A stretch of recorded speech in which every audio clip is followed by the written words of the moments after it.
Open that. The white cup. 哇哦，中间，佢就你包得好機啊你。哦，你隻隻鴨婆啊！有個ตัว仔也可以產咯，那個鎖也可以。呢個鎖。哦，見到啦。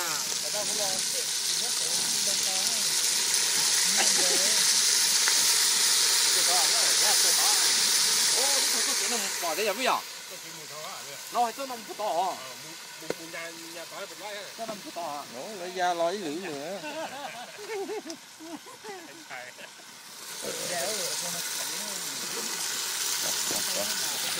Con em tới.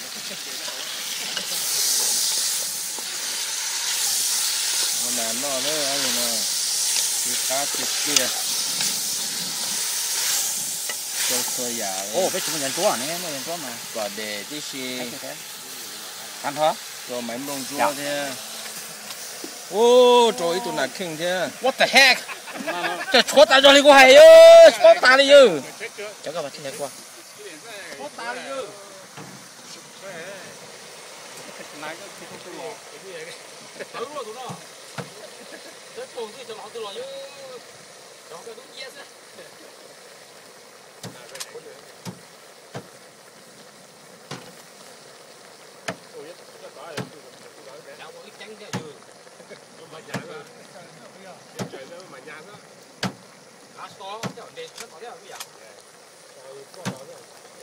Nói tí lên lệ đó nó cắt rồi.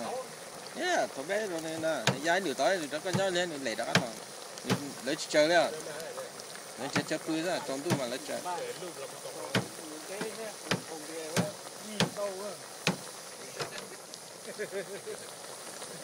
Chưa cá tà đấy, chân nào nữa. À, nó cũng thế à. Chiếc ra nó trồng cái đó.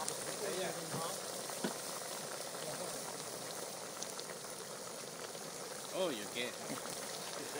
Ô, không, cho tí xíu chứ nè. Cho phố cắt đê, cắt phố. Cho tí xíu nữa không? Tí là to. Đây, đòn đây rồi này. Mất trái này trên đó này.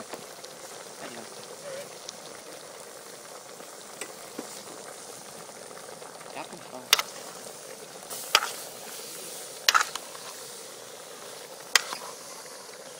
Giờ các cái đĩa ở đây này, có một khởi trái đĩa nó là trời. Chắc là nó, đó chắc có hải cua chứ, chắc là đồng đó.